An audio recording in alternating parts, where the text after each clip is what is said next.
seconds left after question period, and of course an opportunity to answer questions. Statements by members. Déclaration de député. The Honourable Member for Tayayakon, Parkdale High Park. Thank you, Mr. Speaker. I rise today to honour a longtime member of this House, Jesse Fliss, who died earlier this month at the age of 92. Jesse lived to serve. Born in Saskatchewan to Polish immigrant parents, for more than two decades he served our community as an educator, including as principal of Argentina Public School, now Garden Avenue Public School in our riding. In 1979, Jesse heard the call to public service and was elected 4 times to serve the people of Parkdale High Park. In his almost 15 years as our Liberal Member of Parliament, Jesse was a champion of human rights, in particular for the emancipation of Polish people during their struggle against communism. And he was a driving force for the recognition of the National Flag of Canada Day, a flag whose 61st birthday we will celebrate on February 15th. After his retirement, Jesse served as chair of Copernicus Lodge on Roncesvalles Avenue, serving seniors, especially Polish background, with their healthcare needs. Jesse did all things in our riding and in this place with a strong spirit of mutual respect and a love of Canada. He leaves his wife Sophie and a large family, including 8 great-grandchildren. With them, we share our condolences and our thanks for sharing Jesse Fliss with us. The Honourable Member for Chatham-Kent-Leamington. On February the 4th, my parents, Abe and Susan Epp, will celebrate their 65th wedding anniversary. The world has changed in extraordinary ways since 1961. Humanity has landed on the moon and has survived a Cold War. Canada adopted its flag, and global adoption of the internet and mobile phones has transformed how people connect, work, and understand the world.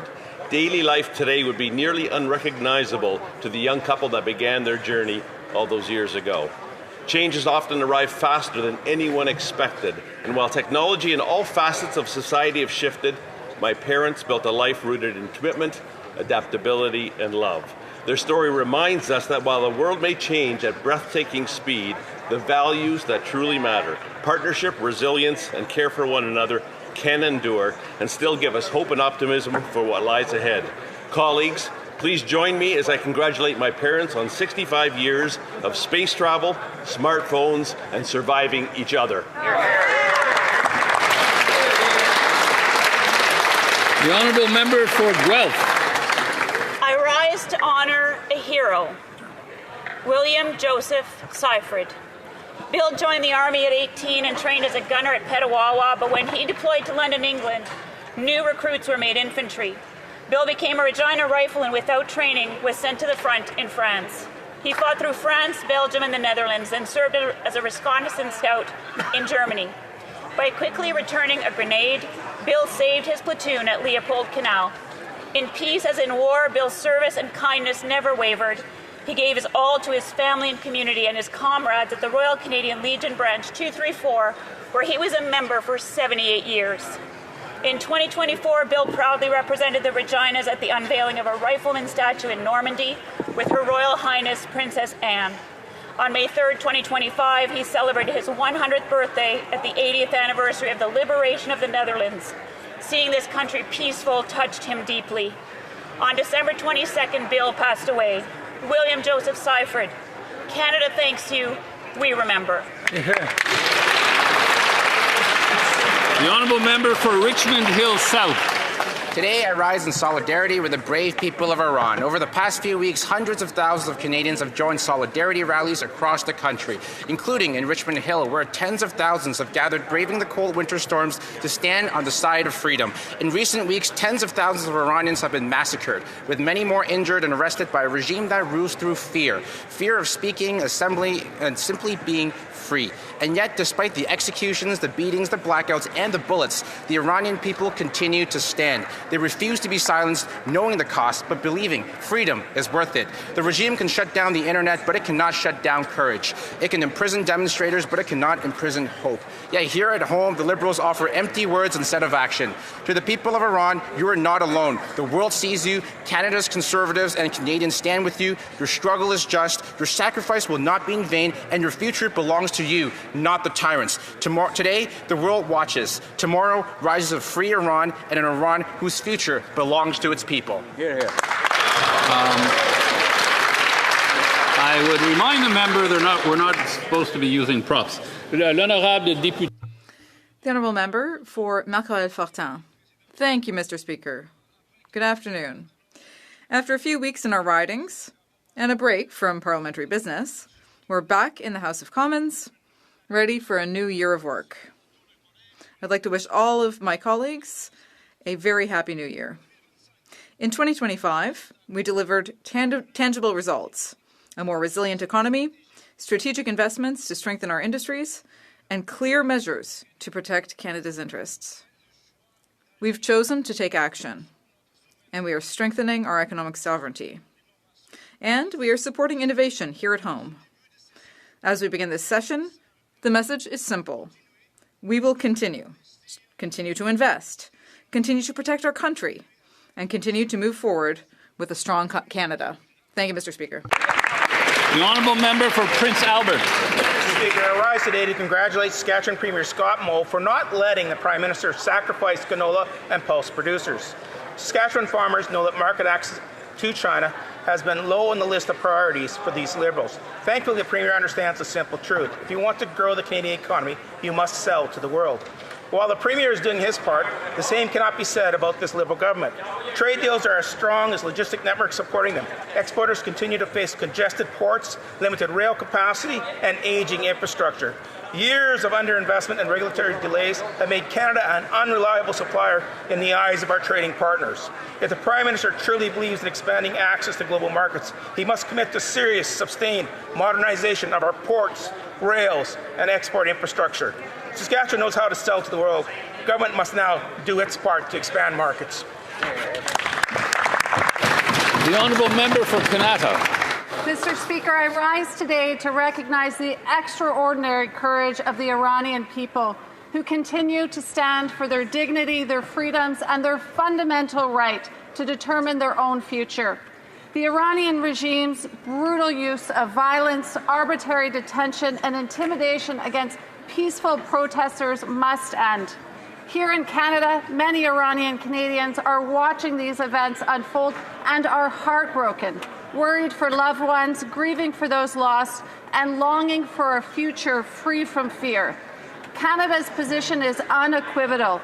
We condemn the Iranian regime's ongoing abuses and are in close coordination with our international partners to hold those responsible to account. To the people of Iran and to Iranian communities here in Canada, you are not alone. Canada stands with you. We hear your voices and we will not look away. Thank you, Mr. Speaker. The honourable member for Elgin St Thomas, London South. Thank you, Mr. Speaker. Tens of thousands of Canadians have been reaching out to members of Parliament over the winter break, telling the Liberals to set aside their divisive and toxic Bill C-9 and to stand up for the fundamental rights and freedoms of Canadians. I am pleased to report that today at the Justice Committee, we were finally able to get the Liberals to agree to set aside this divisive bill and focus on addressing real crime affecting communities across the country. Canadians have been demanding real action, fixing the broken Liberal bail system, addressing the rise in car thefts and extortion, going after people that are wreaking havoc on streets in this country, not people who dare to express a religious belief the government finds objectionable. Conservatives stand ready as always and look forward to working to fix this broken justice system in Canada. I'm glad the Liberals finally joined us. The honourable member for La Pointe-de-L'Île. Mr. Speaker, Quebec lost one of its great patriots. Jean Dorion passed away after a lifetime devoted to the cause of Quebec independence. First, he was with the early independence party, RIN. Then he was a founding member of the Parti québécois. Jean Dorion was chief of staff under René Lévesque, responsible for key issues such as immigration and enforcing the charter of the French language. He chaired the Société Saint-Jean-Baptiste in Montreal, where I had the honour of working alongside him. He represented our nation as Quebec's delegate to Japan, then as a member of the Bloc Québécois here in Ottawa. Jean Dorion fought for his entire life for our language and culture, and for a Quebec that would reach out to everyone. On behalf of the Bloc Québécois, I would like to offer my condolences to his wife, to his 5 children, and to all of the independence activists who are carrying on his fight to make Quebec a country. L'honorable député de... The Honourable Member for Honoré-Mercier. Speaker, I rise today to welcome members back to this House and mark the beginning of the new year. We are living in a time of profound global uncertainty. International rules are being challenged, long-standing institutions are under strain, and we are witnessing the emergence of power vacuums and growing instability across regions. In moments like these, Canada must be clear about who we are and what we stand for. This House must come together above partisanship to defend the sovereignty and independence of nations. Mr. Speaker, residents in my riding of Honoré-Mercier have been clear that Canada or Greenland or Denmark belong to them and to them alone. We must stand firm in defense of our sovereignty.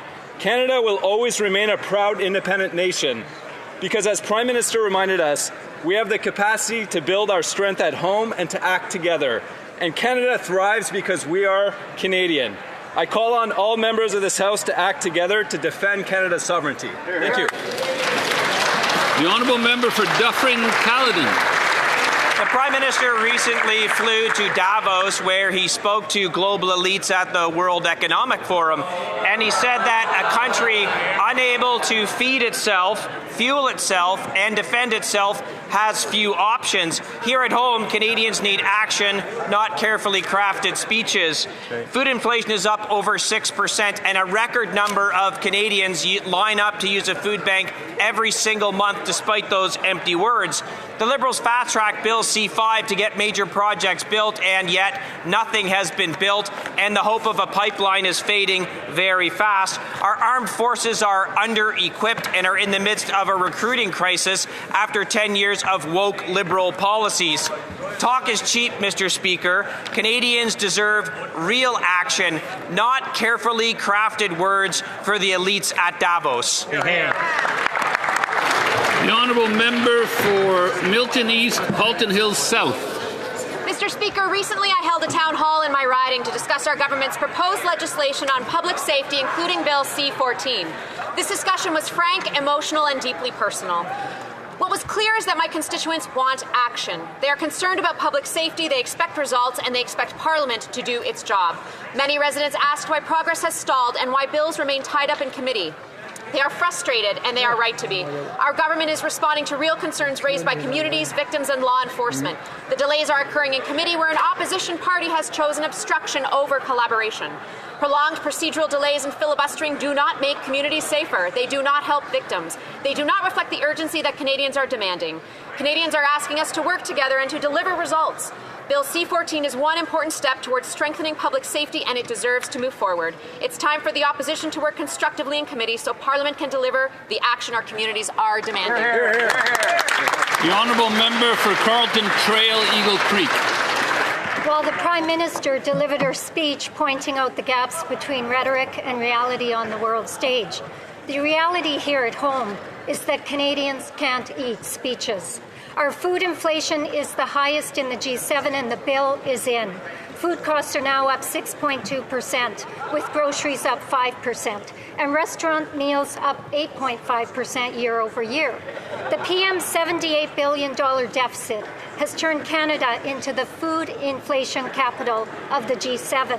Instead of delivering affordability, he insists on blaming tariffs from the U.S., which don't even apply to food costs in Canada.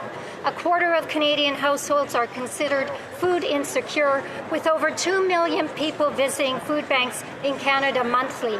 And now it is estimated that a family of 4 will pay $1,000 more this year to eat. One thing is clear. Only Canada's Conservatives will put an end to Liberals' food inflation. L'Honorable Député. The Honourable Member for Longueuil-Saint-Hubert. Mr. Speaker, I'd like to wish all of my colleagues a good start to the new session. I took advantage of this break to return to my riding of Longueuil-Saint-Hubert to meet with businesses and community organizations. And everyone was very clear with us. They said continue to govern responsibly and coherently, even if that takes courage. They said, we're proud of you. Please continue the excellent work. And and they said that to the Prime Minister. I would also like to take the opportunity to underline an unfortunate event. Last Friday, we learned that the former Member of Parliament, Jean Dorion, had died. He represented the riding of Longueuil-Pierre at the time, which is now Longueuil-Saint-Hubert. Regardless of political allegiance, we all recognize his commitment to public service. Thank you. Cloverdale, Langley City. Mr. Speaker, the Prime Minister has basically just admitted he's failing on affordability. It's so bad, he just had to announce another temporary boost to the GST credit. If prices were actually under control, Canadians wouldn't need another recycled Trudeau-era rebate to put food on the table. Canada now has the highest food inflation in the G7. Food bank use is at record levels, with millions of Canadians relying on emergency food just to feed their family. A tax rebate helps momentarily, but does nothing to address what is actually driving food costs. Carbon taxes on fuel and fertilizer, clean fuel standard, industrial carbon taxes built into every step of the supply chain. The Prime Minister once told Canadians to judge his government by the price at the grocery store, but that measures his policies have failed miserably, and no tax gimmick can hide. The Honourable Member for Cardigan. Mr. Speaker, I rise today to congratulate Canada's National Heritage Fair winners. Projects that highlight the curiosity and learning among our youth across this nation. One of the winning projects by Cora Lukman focused on women in farming. It celebrates the strength, the leadership, and the legacy of women in agriculture. Mr. Speaker, picture a young girl holding a bag of PEI potatoes, grown by her aunt in North Lake, packed by her grandfather just down the road, and sold by another aunt in Antigonish, Nova Scotia.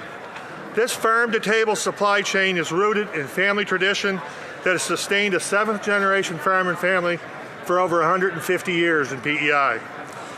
Her grandfather summed it up best. He said, "My daughters are smart, they care about the land, and they work hard." That's what makes a good farmer. Today, 1 in 3 farmers in Canada are women. Wow. And more than half of all new farmers in Atlantic Canada are women. They're shaping the future of Canadian agriculture and inspire the next generation. Questions orales. Oral questions, questions orales. The Honourable Leader of the Opposition.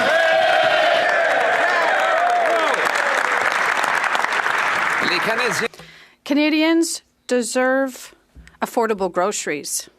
But today, we have learned that food inflation in Canada is by far the highest in the G7. It's growing twice as fast as in the U.S., and food inflation has doubled since this Prime Minister came to power. These are, if it truly were external factors behind this, we wouldn't be the worst in the G7. When will the Prime Minister reverse his deficit inflationary taxes so that Canadians can have affordable groceries? The Honourable Minister of Finance. Mr. Speaker, it's a pleasure to be back, and this Monday we have good news. The Canadian Groceries and Essentials benefits will help 12 million Canadians.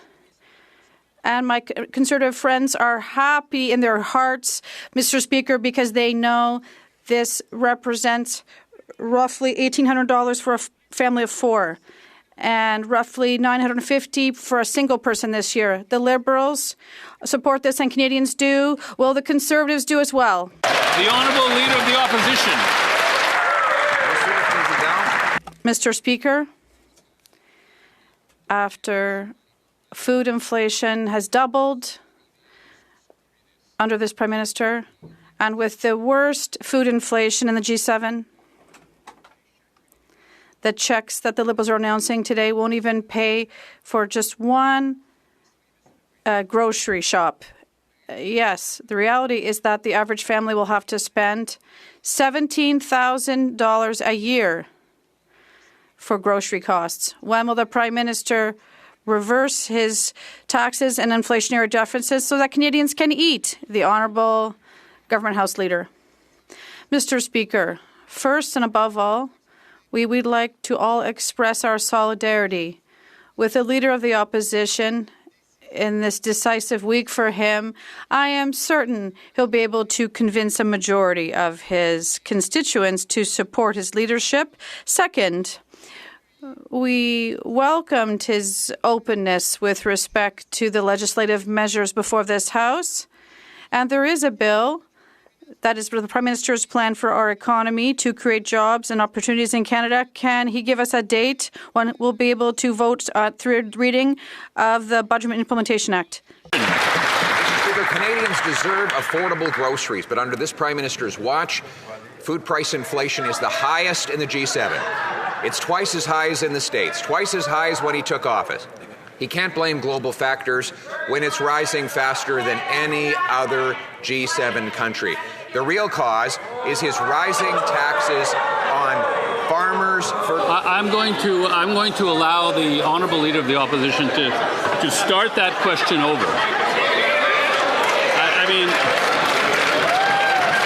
we need guys. Start it over there. Start it over there. The honourable member of the Opposition. The honourable Leader of the Opposition. Mr. Speaker, the Canadian people deserve affordable groceries. Liberals might laugh that off, but they've given Canada the worst food price inflation in the G7. It's rising twice as fast here in Canada as in the United States of America. 2.2 million people lined up at food banks. And since this Prime Minister said that he would make groceries affordable, the inflation rate has actually doubled. Will the Prime Minister finally reverse his inflationary deficits and taxes so Canadians can afford to eat? The Honourable Government House Leader. Mr. Speaker, we certainly want to wish the Leader of the Opposition well in this very decisive and important week for him, and we know that he will have success at his party's convention. Best of luck. We're rooting for you. The Prime Minister's plan to grow our economy, to create $1 trillion in investment, and to protect our workers and our industries from trade threats is before this House, Bill C-15. Now, we take very, very well the Leader's openness on working with us on legislation. Can he give us a date, just a date, the next words out of his mouth, give us the date where we can have third reading on the BIA, Mr. Speaker? The Honourable Leader of the Opposition. Well, Mr. Speaker, in the spirit of solidarity, why won't they agree with the Canadian people that we should get rid of all the hidden taxes that they've imposed on groceries? There's the Liberal fuel standard tax, which is 7 cents a litre on farmers, truckers, and those who bring us our food. There's the industrial carbon tax on farm equipment and fertilizer. All of this has given Canada the worst food price inflation in the G7. Our food costs are rising twice as fast as in the United States of America, and now they promise to recycle a Trudeau-era rebate that won't even cover one trip to the grocery store, Mr. Speaker. The Honourable Minister of Finance. I know that it's a particularly challenging week for the Leader of the Opposition, but let me help him because today we have good news for Canadians, Mr. Speaker. It's called the Canada Grocery and Essentials Benefit, Mr. Speaker. I know in his heart he's rejoicing, Mr. Speaker, because he's been asking questions in this House. Now we have delivered for Canadians, Mr. Speaker. The real question, all the Liberals MP are going to vote in favour. Canadians are in favour. Will the Conservative be good for their word and vote with us to help Canadians? The Honourable Leader of the Opposition. Mr. Speaker, only the Liberals would look at the $17,600 that the average family has to spend on groceries and say that it's a time to rejoice. They say that Canadians should be grateful that to be lined up in record numbers at the food bank. They think Canadians should thank them for having the highest food inflation in the G7, twice as bad as the United States of America. They think that Canadians should give Liberals gratitude for having doubled food price inflation since this Prime Minister was elected, promising to be judged by the prices at the grocery store. Why won't they reverse their Liberal taxes and debt so we can... The Honourable Minister of Jobs and Family. Mr. Speaker, it's a good news for Canadians who are struggling today. In fact, up to $1,900 more for a Canadian family to help with those costs of living that the Conservatives have been talking about all fall, Mr. Speaker. In fact, the MP from Edmonton, Manning, told a story about Enid, who is struggling with the cost of groceries. Is he going to vote against Enid's desire to have more money to buy groceries? Wow. The Honourable Leader of the Opposition. Mr. Speaker, the reality is that Eden is paying and his family are paying a record high price. If Eden is part of a family of 4, that family will spend over $17,000 on groceries this year. That's $1,000 more than they did last year. That's the fastest increase in the G7. And now the Prime Minister has revived a Trudeau-era rebate, which we'll let pass, that will barely cover a few trips to the grocery store, while the average family spends $17,000+ Why doesn't the Liberals stop increasing grocery prices by getting rid of their inflationary deficits and taxes on food? The Honourable Minister of Finance. Mr. Speaker, I know that the Leader of the Opposition is a bit concerned about the week ahead, but let me quote a letter he sent us on January 24th, Mr. Speaker.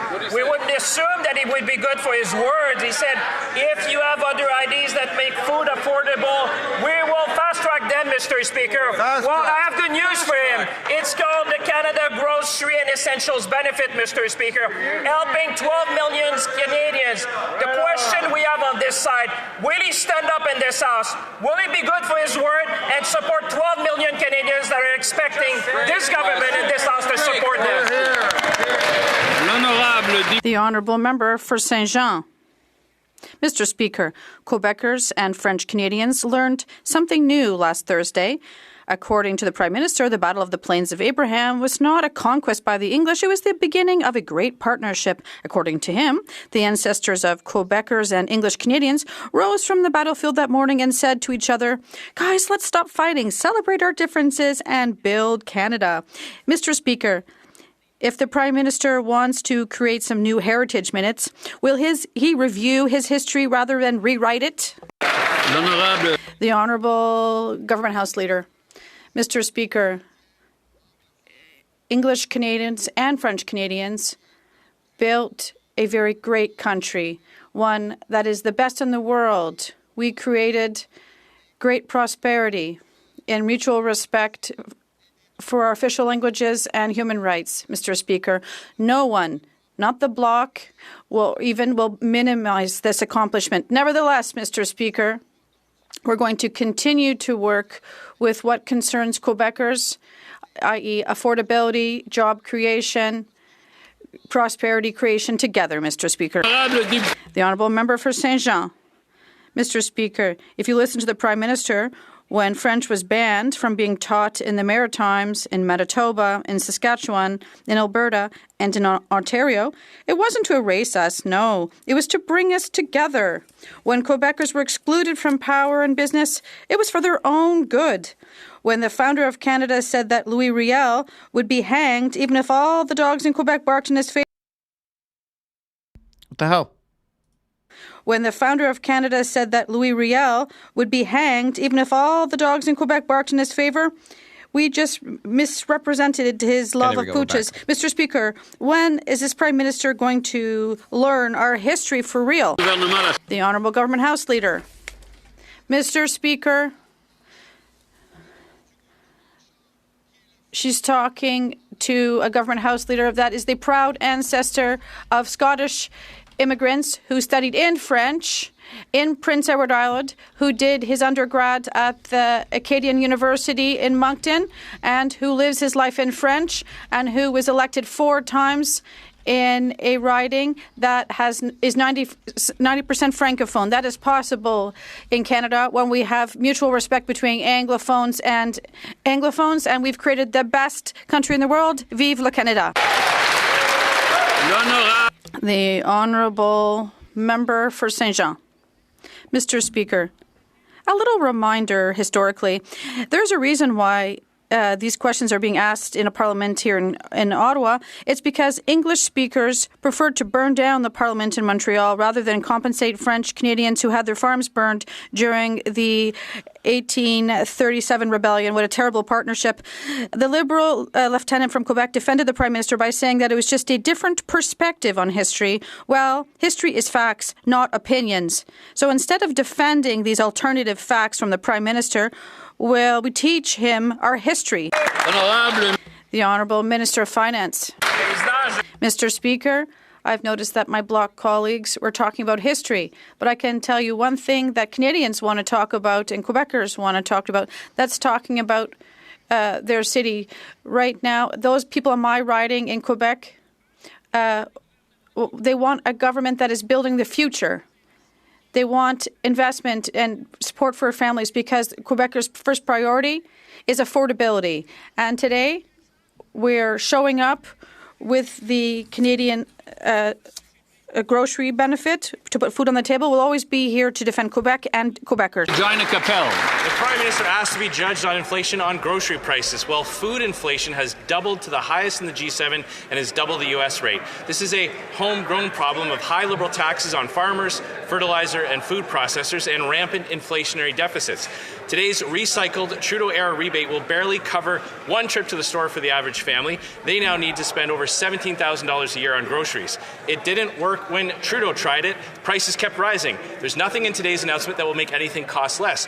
So instead of temporary measures, why not permanently scrap Liberal hidden taxes that drive up food costs? The Honourable Secretary of State for Financial Institutions. Mr. Speaker, while that leader focuses on hanging on to his leadership, we're focused on affordability for Canadians. Our new groceries and essentials benefit will help more than 12 million Canadians with food inflation. That's $1,900 for a family of four, Mr. Speaker. It's time for the Conservatives, it's time for Canadians to tell Conservatives to stop the obstruction. Let's build Canada together. Thank you. The Honourable Member for Regina Capel. Your plan didn't work for Justin Trudeau. I don't know why they think it will work today. And earlier today, the Prime Minister tried to blame inflation on global factors, but all the other countries in the G7 have lower food inflation than Canada. The Liberal fuel standards tax didn't invade us from another country. That already adds 7 cents a litre and is set to rise to 17. The industrial Liberal carbon tax didn't come from away either. Working families who can't afford beef know that today's announcement won't even cover one trip to the grocery store. So why not stop trying recycling failed Trudeau policies and adopt common sense Conservative measures to scrap Liberal taxes on food? The Honourable Parliamentary Secretary to the Minister of Natural Resources. Mr. Speaker, speaking of recycling, we've got the 2015 playbook here in 2026, and it's just not going to work. Canadians know that the environment, economy, trade, reconciliation, these are all related, and Canadians in Conservative ridings expect better than obstruction and speak and spell politics, where we get one of 5 answers to every problem. Listen, on this side, there's new programs for affordability, economic growth, building big things, and this is a big moment for this country. I invite the members opposite to join us to see the world as it is and to build Canada strong. The Honourable Member for Calgary East. Canada is first in the G7 for food inflation. Canada's food inflation is double the U.S. at 6.2%. Essentials like lettuce, beef, baby formula, and apples are all hit with Liberal inflation. Conservatives will fast-track any proposal that will reverse having the highest food inflation in the G7. That includes eliminating the industrial carbon tax, Liberal fuel standards, cutting red tape, and boosting competition. Will the Liberals introduce this immediately? The Honourable Minister of Agriculture. Thank you, Mr. Speaker. and Mr. Speaker, our government is focused on delivering support where it's needed. I can't understand why the opposition is so against that, Mr. Speaker. By taking action now, we're helping farmers manage essential costs, improving affordability, strengthening a more resilient food system, Mr. Speaker. 12 million Canadians are going to be affected by this, Mr. Right. Speaker. It's going to help our domestic production, it's going to help our farmers and ranchers, and it's going to help our economy. Thank you, Mr. Speaker. Member for Calgary East. Giving Canadians the money back the Liberals took from them in the first place doesn't lower grocery costs. The Prime Minister can't blame global factors either, when all other G7 nations have lower food inflation than Canada does. Liberals raise taxes on farmers, fertilizer, food processors, all while doubling the deficit. Will the Liberals reverse these failed policies, or is having the highest food inflation in the G7 the only Liberal promise they're willing to keep? The Honourable Minister for Artificial Intelligence and Digital Innovation. Well, the party of no, Mr. Speaker, keeps standing in the way of bringing down the cost of living for Canadians. We're saying yes. Today, the groceries and essential benefit will give 12 million Canadians support to put food on the table, saving the average family of four almost $1,900 and the average individual almost $900. We're saying yes to supporting families. We're saying yes to making life more affordable. We're saying yes to real solutions. Why doesn't the party of no support Canadians and start saying yes as well? The Honourable Member for Leeds, Grenville, Thousand Islands. The Prime Minister said a country that can't feed itself, fuel itself, or defend itself has few options. And he's right. And Canadians are looking for the Prime Minister's words to match his actions. Now, tomorrow, Conservatives are going to introduce a motion to pass the Canadian Sovereignty Act. It's going to cut taxes and it's going to let investors invest and builders build. The question is very simple at this critical time for our country. Will the government say yes, and will they support the Canadian Sovereignty Act? The Honourable Government House Leader. Well, Mr. Speaker, there is a bill before this Parliament that lets investors invest, that lets builders build, and in fact attracts $1 trillion, with a T, $1 trillion of investment in our country that will protect our workers and build our industries. It is the Budget Implementation Act. Now, Canadians in Conservative ridings are telling us they want this Parliament to work, that they want to endorse the Prime Minister's plan to create growth in this country. Can that member give us a date, just a date, where we will have third reading and pass the Prime Minister's plan for prosperity in Canada? The Honourable Member for Charlesbourg-Saint-Charles. Mr. Speaker, the Prime Minister seems open to our proposal to move faster to help Canadians. That's fantastic. But he's also promised affordable groceries for Canadians. On this side of the House, we're eager to quickly pass proposals aimed at reversing food inflation, such as measures that stimulate competition in the food chain. Tomorrow, we'll table a motion to pass the Canadian Sovereignty Act. Will your government table legislation to reduce the cost of groceries? The Honourable Parliamentary Secretary. Mr. Speaker, I'm very happy to rise and wish everyone a happy new year. And it's already a good year for Canadians. Today, more than 12 million Canadians will see their purchasing power increase. That's what they need to face rising prices in grocery stores, greater purchasing power. And that's our objective. I hope my colleagues will support us in this action. I'd like to thank you, Mr. Speaker. The Honourable Member for Charlesbourg-Saint-Charles. Mr. Speaker, we already said we'd pass this, but we need to go further. And it's time to reward businesses and workers who build and invest in Canada. And we must protect Canadian innovation. We are proposing creating a tax credit for reinvestment in Canada to stimulate domestic industrial activity, and protecting Canadian innovation by requiring the Minister of Industry to present a plan to prevent the sale of Canadian innovations, discoveries, and innovations to other countries. Will you support our motion and introduce a bill to this effect? Honourable Minister of Indigenous Services. Bonjour. Hello, everyone. Happy New Year, Mr. Speaker. We're working together on new measures to help families and to put food on the table. In my riding, a single mother of a family will see her purchasing power increase, and also there'll be measures to help her buy shoes and pay for daycare after school. It won't just be helping people in my riding, but also it'll be the same thing on the other side of the House in their ridings. So I would ask them to work with us and inaudible. The Honourable Member for Drummond. Mr. Speaker, it was on a sunny day in September 1759 that the beautiful partnership between the French and the English began. This beautiful friendship born on the plains of Abraham would give rise to moments filled with affection, the ban on French in schools, the hanging of the Patriots, the Durham Report, the execution of Louis Riel, the Quebec City riot during conscription, the War Measures Act, the Night of the Long Knives, and the failure of the Meech Lake Accord, and so on. Could it be that this Prime Minister is unfamiliar with the history of Quebecers and Francophones? He has no knowledge of it in Canada. The Honourable Minister of Canadian Identity and Culture. Thank you, Mr. Speaker. First, I'd like to wish a Happy New Year to the Bloc, or their militant arm of the Parti Québécois. Well, I think what bothers them the most is the Prime Minister's message was a national one. But I'd like to ask them a question. Did they ask permission from Mr. Plamondon to ask their question? Because he's going to move on to something else. He is having an argument with the bonhomme of the Quebec Carnival. You can't invent that. The Honourable Member for Drummond. Mr. Speaker, they're rewriting the facts. It's contagious and spreading through the entire Liberal caucus. And according to the Prime Minister, Montcalm declared on his deathbed, "I die disappointed because I will not live to see the surrender of English in Quebec."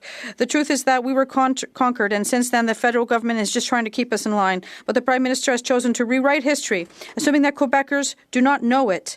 And instead of spouting nonsense about the Plains of Abraham and insulting our intelligence, what is the Prime Minister waiting for? To pick up a book and learn a bit more about Quebec. It's about time. The Honourable Government House Leader. Mr. Speaker, Quebecers have been telling us out loud to work on affordability and help them make ends meet at the end of the month, to take efforts on rent, on lodging, and to protect our industries such as softwood lumber, aluminum, and in general, to prevent them from tariff threats in a very complex world while still protecting their culture and language, Mr. Speaker. And that is what the federal government and the Liberal Party are doing this year. The Honourable Member for Long Range Mountains. Mr. Speaker, Stats Canada confirms what Canadian families already know at the checkout. Food inflation has jumped by 6.2% in the last year. Grocery prices are up 5%, and Canada now has the highest food inflation in the G7.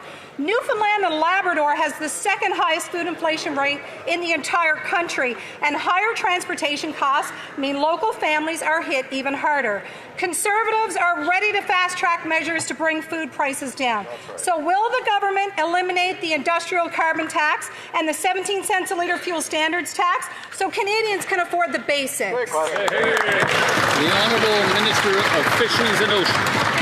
Speaker, and I wish the member opposite, the opposition member from Newfoundland and Labrador, Happy New Year. And I want to just give a couple of stats. The Canada Groceries and Essential Benefit, specific for our province. A family of four this year will get over $1,890, and then the next 4 years, $1,400 a year. A single person, $950 with the top-up, and then $700 going forward.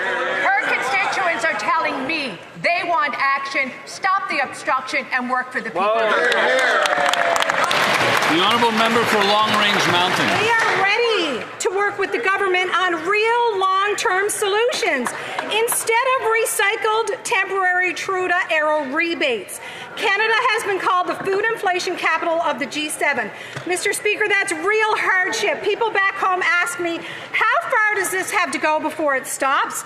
The Prime Minister can't blame global factors when all other countries have lower food price inflation than Canada. It's a homegrown problem of high Liberal taxes. So will this government focus on actually bringing down food prices, or will it defend policies that make food more expensive? The Honourable Minister. Speaker, and I'll tell you what's recycled. And the tired notes that the Conservative members and from Newfoundland and Labrador as well just continue to repeat.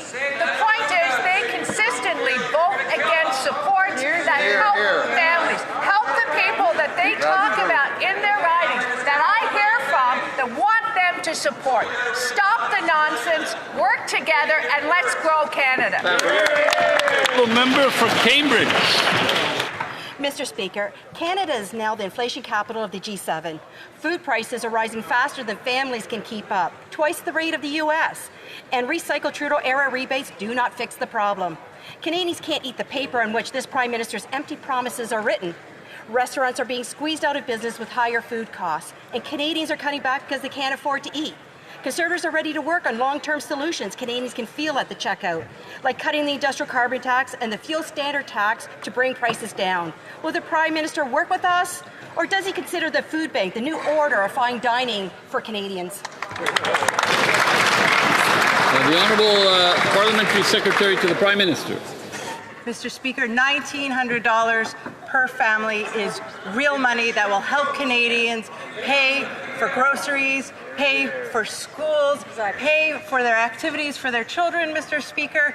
Canadians in Conservative-held ridings want to benefit from this support from our government. Right. Why are the Conservatives blocking systematically every time we want to help Canadians? Hear, hear. The Honourable Member for Lévis-Lotbinière. Mr. Speaker, it's expensive to eat in Canada, and it costs a lot more here than elsewhere. There's no other country in the G7 where it costs more to eat than in Canada. Ground beef, you can't afford it anymore. It's 70% more expensive. Apples are up by 10%, lettuce by 13%, oranges up by 15%, ground coffee 42%. Mr. Speaker, is the Liberal government in the tomato business? Because that's the only thing that's gone down. The Honourable Minister of Finance. Mr. Speaker, coming from a star on Infoman, I'm not surprised to hear that question, Mr. Speaker. But, you know, I have a lot of admiration for that colleague, but he's a bit behind. He's a few days behind, because now we have the Canada Groceries and Essentials benefit. Young people are happy about it, Mr. Speaker, and I know that in his heart the member is happy that we have it as well. But is he going to rise in this House and help the 12 million Canadians vote in favour of that measure and say that the Liberal government's doing good things for Canadians? The Honourable Member for Lévis-Lotbinière. Mr. Speaker, you don't buy votes, you earn them. The most recent data shows that food inflation is up by 6.2%, putting Canada first place in food inflation in the G7. The Prime Minister can't blame the rest of the planet. This is a homegrown problem caused by high Liberal taxes on our farmers. Mr. Speaker, will the government immediately commit to tabling a law which will eliminate the hidden taxes on food? The Honourable Minister of Indigenous Services.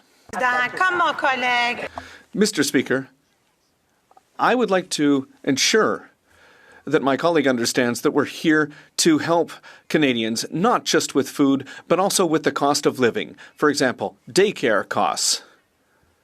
Costs that are hard to plan for. Mr. Speaker, we ask our colleagues to follow what their leader said in his open letter. I ask them to be open to working with the government to help 12 million Canadians. Please. The Honourable Member for South Shore St. Margaret's. Mr. Speaker, when I was back home in my riding, I had many conversations with people in my community about how important the school food program was to families in my riding of South Shore St. Margaret's. Can the Minister of Environment, Climate Change and Nature please update the House on how the government will deliver real, near-term relief for Canadians facing higher costs of living? Thank you. Minister of Environment, Climate Change and Nature. Thank you, Mr. Speaker. And I think it's great because the member from South Shore St. Mark's is going to be able to go back home this weekend and talk to families about the Canada Groceries and Essentials benefit. That is going to help a family of four with almost $1,900 a year. That's going to help over 12 million people right across the country. It's her hard work that's delivering these results.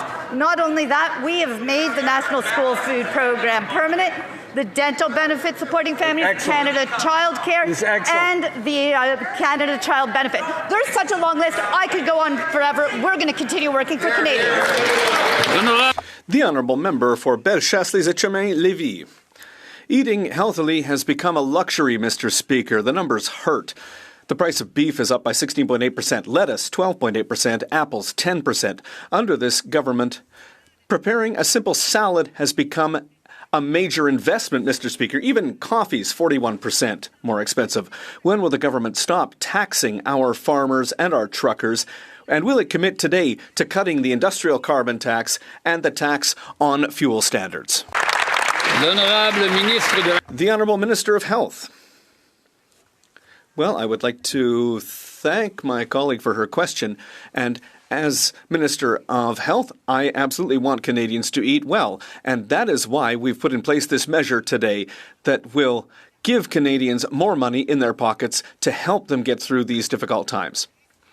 So, as I was saying, in my riding, a family of 4 needs this help, and they'll receive almost $1,900 this year. So we are taking measures to help Canadians transition through this difficult time. The Honourable Member for Bellechasse-les-Etchemins-Lévis. Mr. Speaker, the Liberal announcement this morning is just a Band-Aid. It's not a real solution for the 2.2 million Canadians who are going to continue to go to food banks. Canada has the highest food inflation in the G7 because of Liberal taxes. And it's killing local businesses. 7,000 restaurants closed in 2025. 4,000 more will probably close this year. Will the government eliminate the tax that is making transport more expensive and making food more expensive? The Honourable Secretary of State for Youth. Thank you, Mr. Speaker. We are helping Canadians with the cost of living by reducing costs with a rebate of almost $1,900 for a family of 4. That's on top of other investments like the tax cut for 22 million Canadians and a savings of $800 for children with young kids who benefit from the school food program. We're there to help Canadians and families go forward. The Conservative Party should stop with these games of obstruction in Parliament and support these initiatives. Honourable Member for Ottawa.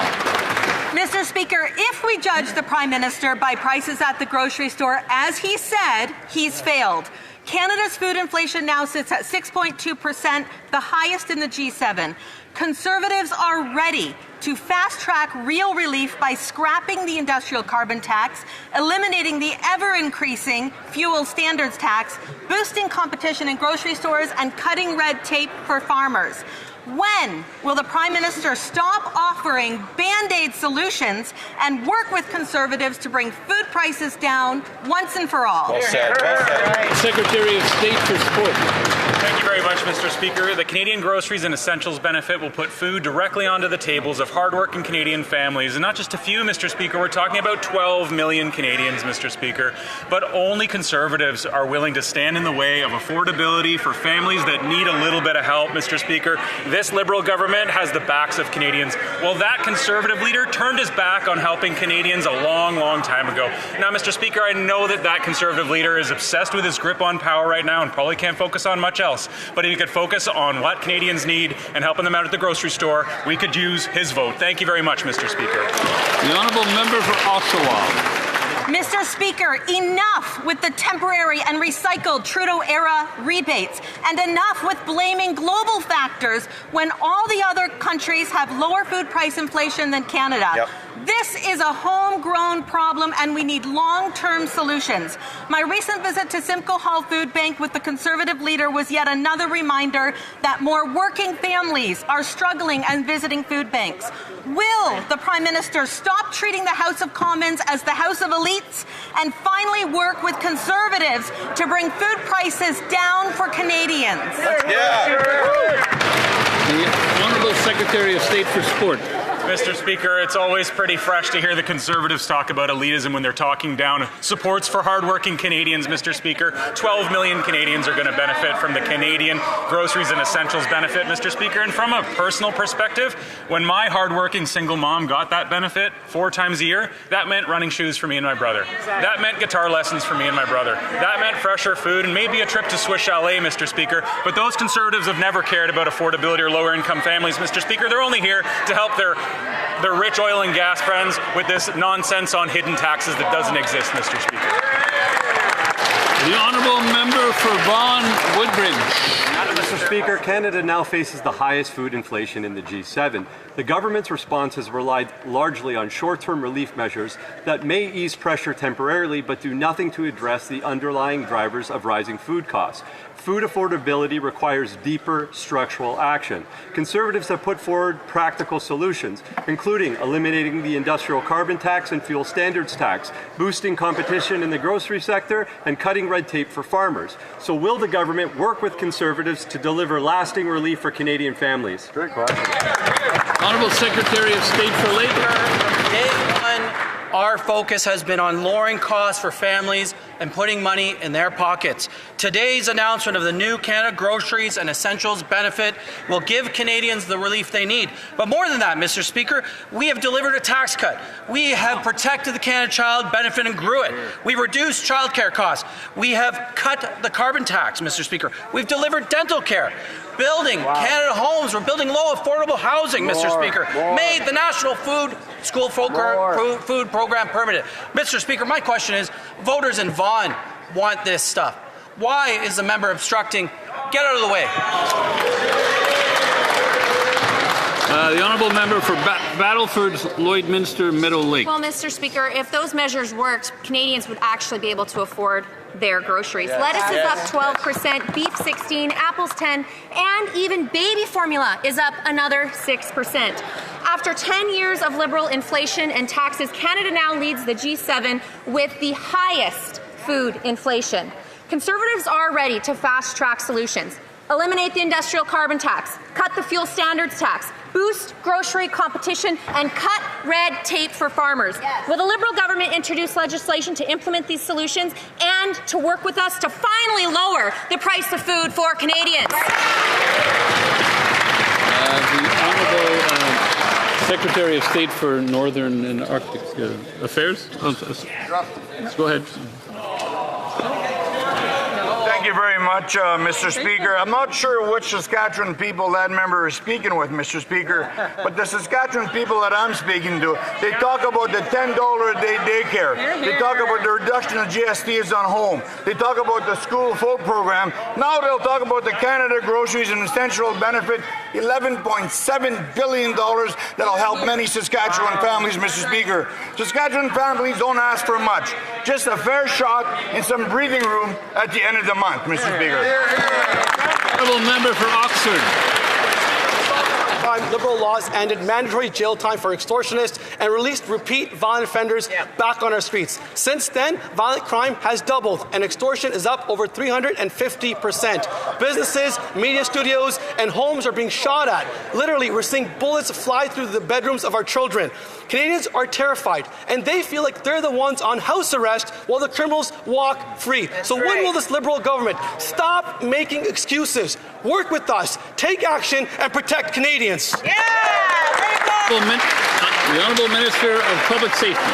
Mr. Speaker, at the outset, let me just thank and congratulate the members of the RCMP for their work in the arrest of Ryan Wedding in collaboration with the FBI, Mr. Speaker. Ryan Wedding was the #1 wanted person in the United States, and this is the type of collaboration that law enforcement in Canada, working with the United States, can achieve. To the member's question, Mr. Speaker, we have 6 bills in front of the House that deal with public safety. The obstruction of the Conservative Party in passing not a single one of them is atrocious, Mr. Speaker. I invite this member opposite to pass these bills today. The Honourable Member for Mission Matsuquie Abbotsford. Mr. Speaker, extortion cases are exploding, and it's a full-on crisis. In Surrey alone, police are responding to more than 1 case a day. Families and small businesses are terrified. Truckers are feeling the heat, and people feel abandoned by Justice Canada. After years of Liberal promises, the results speak for themselves. Crime is up and criminals walk free. Bill C5 and C75 strip mandatory minimums and entrench catch-and-release policies. When will this government work in good faith with the Conservatives to eliminate mandatory minimums for extortionists and repeal the catch-and-release laws that are hurting our country? The Honourable Minister of Justice.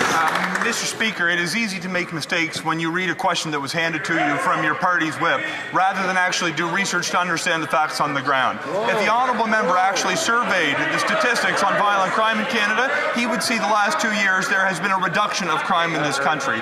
The bills he points to actually made it harder for someone to get bail if they were charged with offences touching on intimate partner violence, and made house arrest impossible for serious charges, including advocating genocide, torture, and murder. Mr. Speaker, we have put forward a plan that is going to treat violent repeat criminals with serious laws that help protect communities against crime. I hope the Conservatives. The honourable member for Abbotsford South Langley. Mr. Speaker, since January 1st, there's been a minimum of 1 extortion case every single day in the Lower Mainland. Wow. These are real consequences of the Liberals' failure to take crime seriously. Families and businesses across Abbotsford and Surrey are terrified, and entire communities are living in fear. It's time for the Liberals to fix their soft on crime laws that have failed to keep innocent Canadians safe. When will the Liberals stop delaying, finally work with us, and restore mandatory minimum for extortionists and repeal their catch-and-release laws C5 and C75? The Honourable Secretary of State for Combating Crime. Mr. Speaker, in Canada, someone who commits extortion can serve up to 25 years in prison. That's right. We have the laws in place, Mr. Speaker, but we're going to improve on those laws. That's why we've put forward a bail and sentencing reform. I'm glad to see that it's progressing through committee. But one law, in fact, Mr. Speaker, that can really help in these cases is lawful access. It was the second bill we presented in this House. The Conservatives have been obstructing it all along. We had several different summits across this country, and what did law enforcement ask for? They asked for lawful access, Mr. Speaker. Stop the obstruction. The honourable member for Beauport-Limoilou. Mr. Speaker, in Beauport-Limoilou, as across the country, the cost of living is too high for many families. Our government has already taken concrete steps, such as cutting the consumer carbon tax, putting in place a tax cut for 20 million middle-class Canadians, and cutting the GST for first-time homebuyers. But we know that we can and should do more to help Canadians deal with inflation. Can the Minister of Finance please inform this House of concrete measures that we are taking to support families in Beauport-Limoilou and across the country? No. The Honourable Minister of Finance. Mr. Speaker, I'd like to thank my colleague for that excellent question, because he's really shown Canadians all of the measures that we've taken to help people. And today, Mr. Speaker, it's 12 million Canadians across the country who can celebrate because we've put in place the new Canada Groceries and Essentials benefit. Mr. Speaker, this is going to make a real difference for families. It's going to allow the mum of a single family, to buy food, clothes for her kids. It's going to help Canadians across the country. We're always going to be there to help Canadians, and we're always going to build strong communities. Island Powell River. Mr. Speaker, last week was a devastating one for forestry workers and their families on Vancouver Island. Just outside Port McNeill, the Atlee chip plant announced it would be permanently closed. Curtailments announced in Ladysmith and Saltaire, and at the iconic Chemainus sawmill where my grandfather worked for 20 years. These were good-paying jobs, the type that built communities up and down Vancouver Island and right across BC. This government promised to stand with these workers, to have their backs. Instead, mills keep on closing, workers laid off. When will this government's actions and results finally live up to its rhetoric and its words? Hear, hear.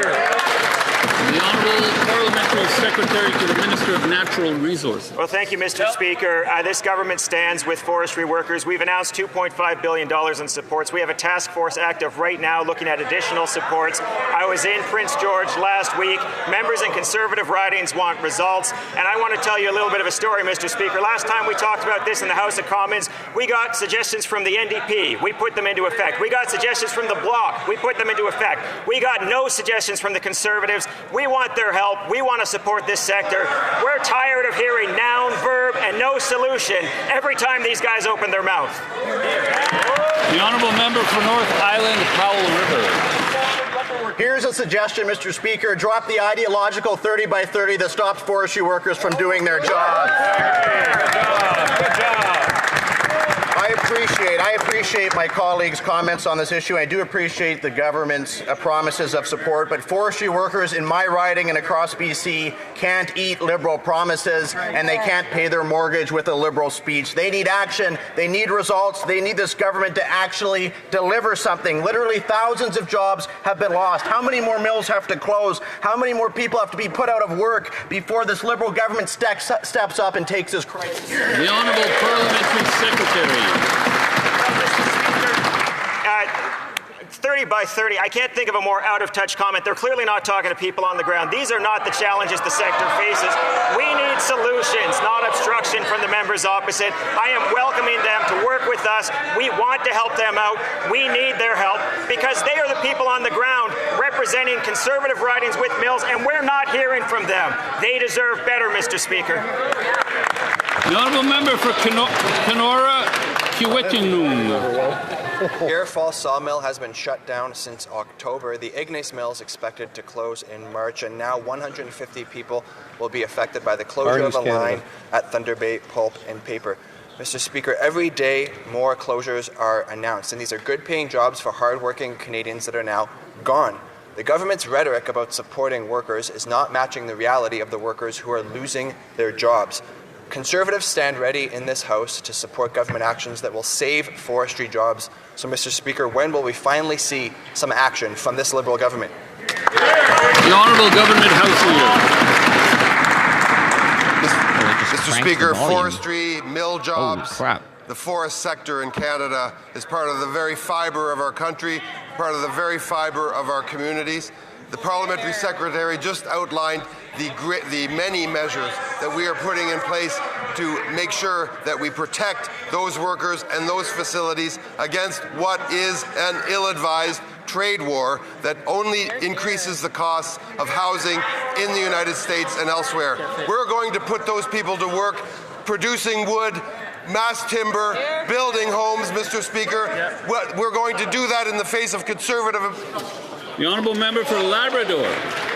Mr. Speaker, Canadians have a proud history of standing with our allies during combat missions and during peacekeeping exercises. In my riding of Labrador, home of Canadian Forces Base Goose Bay, many families serve our country or stand behind our loved ones who do. When Canada's contributions are mischaracterized or minimized, it's important to set the record straight. Can the Minister of Veteran Affairs tell the House how Canada has stood alongside our allies and how we properly commemorate and recognize our veterans? Thank you. Minister of Veterans Affairs. Mr. Speaker, I thank my colleague from Labrador for the question. When NATO invoked Article 5 after 9/11, we fought the Taliban alongside our allies in Afghanistan. 40,000 Canadians deployed. 158 CAF soldiers made the ultimate sacrifice. 30 Canadian soldiers received the U.S. Bronze Star for their bravery. The Canadian Armed Forces have and continue to make invaluable contributions around the world. As a nation, Canada will always stand with our allies, including the U.S. As Canadians, we stand behind the women and men in uniform who serve.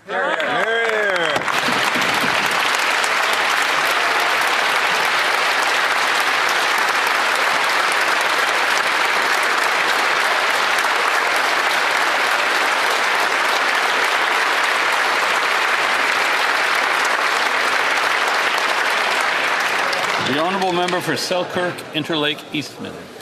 Every drop of Canada's iconic award-winning Crown Royal whiskey is proudly made in Gimli, Manitoba, using Manitoba grains and pure Interlake water. Unfortunately, Manitoba employees and farmers are worried because the government of Ontario is threatening to pull Crown Royal off the shelves of their liquor stores. The Prime Minister incorrectly claimed he has torn down interprovincial trade barriers when in fact he's been sitting on the sideline, and his silence on Ontario's threat to Manitoba is deafening. Will the Liberals stand up for Canadian jobs and pass the Conservatives' Canadian Sovereignty Act to remove barriers to interprovincial free trade? The Honourable Minister responsible for Canada-U.S. economic relations. Mr. Speaker, I want to begin by wishing colleagues, of course, a Happy New Year, and particularly our friend from Manitoba who just asked the question, to thank the Conservative Party for their support last June in passing federal legislation in this House, Mr. Speaker, which did exactly that, eliminated all federal barriers to interprovincial trade. Now, Mr. Speaker, the challenge is to work with our partners in the provinces. Good news, the Prime Minister has the Premiers for dinner in Ottawa on Wednesday, an all-day meeting on Thursday, and we will be discussing exactly those issues of continuing to remove those barriers. The honourable member for Edmonton Strathcona. Mr. Speaker, families in Edmonton, Strathcona, and across the country cannot wait until June to get help with their groceries. In 2022, the House passed legislation and there was an emergency payment done in weeks. Instead of making Canadians wait for months, will the Prime Minister work with the NDP to get help for Canadians immediately? And, Mr. Speaker, if they are interested in lowering the rate for groceries, will they please take the GST off all grocery essentials, finally impose a price tag and tax excess profits to stop Canadians getting gouged by big corporate interests? Thank you. The Honourable Minister for Emergency Management and Community Resilience. Mr. Speaker, this morning the Prime Minister introduced the new Canada Groceries and Essential Benefits. I look forward to returning to Alberta this weekend and sharing with my constituents that a family of 4 can receive up to almost $1,900 to help pay for groceries and other essentials. This is the kind of support Canadians are looking for. As Canadians, we look after each other. We're asking the opposition members to help us do just that. I wish to draw the attention of members to the presence in the gallery of the recipients of the 2025 Governor General's History Awards.